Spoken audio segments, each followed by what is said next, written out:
Good morning. Welcome back.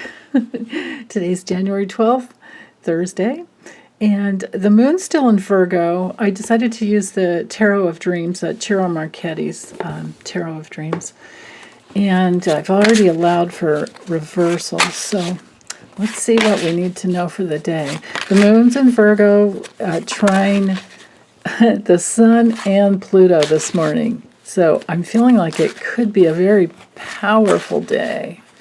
Very, very powerful. Okay, here's our first card.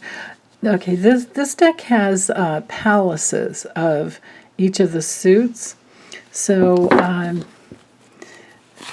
I'll explain what that's about. It's basically a realm that we can inhabit. And with the cups, it has to do with our emotional bodies, right? Might be a day full of feelings, especially with that moon to Pluto there. That makes sense to me. The Virgo moon is excellent. Oops, and we have the Seven of Cups reversed as well. So I'll talk about it upright as well. We'll look at it both ways. But yeah, challenging aspects to Pluto can be that way.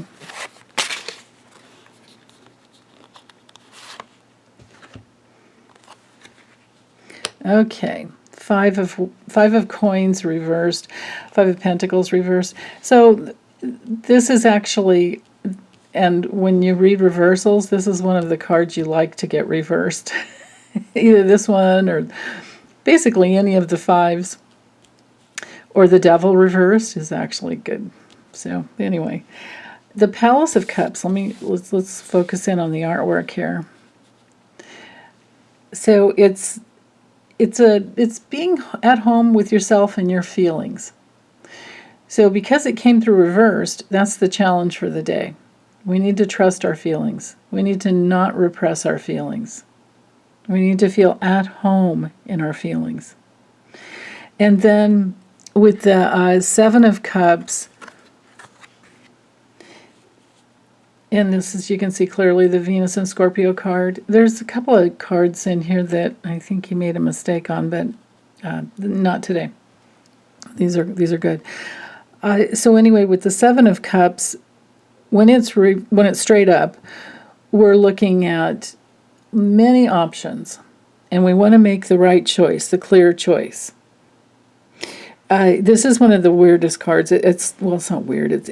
We just have to remember back in the day when these decks were created. It was very, sometimes coming from the religious viewpoint, and this is a card of like trying to stay away from the seven sins, right?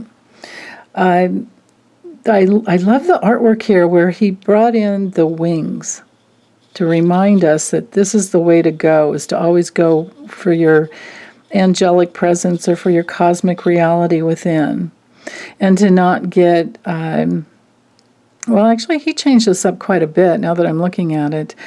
In the traditional Rider-Waite, we do have the snake and we have like a castle and a bunch of other things. But in this deck, let me bring it up a little closer. In this deck, we're looking at the fruits of our labor, I guess. We're looking at, jewels. We're looking at, I guess this is a scarab beetle, maybe? So that would be about abundance. The snake would have to do with, like, sexual power, things like that.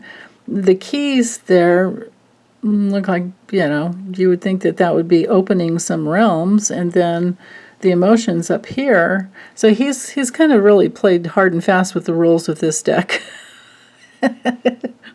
So bottom line is, if we go towards all the money, it's still not going to make us happy. If we're always going towards the money, we're going to be missing out on so much of life, right? And if we're always going towards the jewels and maybe too much food or too much drink, we're going to have trouble. If we have to be sexy all the time, that's just crazy pressure, right? Like what? So bottom line, I like to look at this card, and especially when it comes to reverse, I actually prefer it that way because it brings in that element of knowing you have all kinds of choices, but they're within you. And because, again, we're in the realm of cups. And the cups and the pentacles coins go together really well. So, but when you're focused with your inner world, which is what that Palace of Cups is about too, we are going to make the right decisions with Venus and Scorpio, because Venus has to do with making comparisons, has to do with relationships, and anything that helps you to transform is always the way to go, right? Anything that makes you go deep within is always the right direction. So with that in mind, just know that all of the riches of the world, or all the riches of the universe, are within you. That's the lesson of this card, and especially when it comes through reversed, we tend to really, see that. Sometimes people look at this card, like the more traditional meanings have to do with feeling a little confused, not knowing what your purpose is, or feeling like you don't have enough choices, and that's just not true. So that's something that needs to be challenged, and feeling maybe trapped.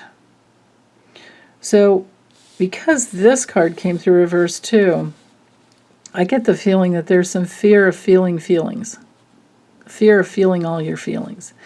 And, I always say, as long as you're not hurting yourself or someone else, why would you be afraid of feeling what's going on? Because your feelings will set you free. Eventually, you go through you work through all those emotional reactions, and you're free.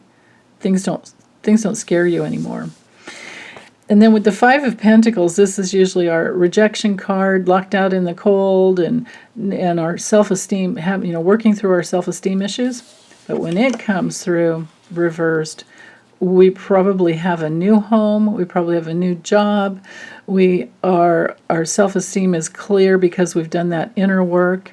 There's so much about an inward focus for this day.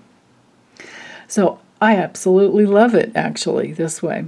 And again, of course, it's our Mercury in Taurus, so it's about thinking with Mercury and communicating from a place of abundance. So, yeah, well, enjoy your day. Let me know how it was for you. Sending you big hugs as always. Okay, bye, you guys. Take good care.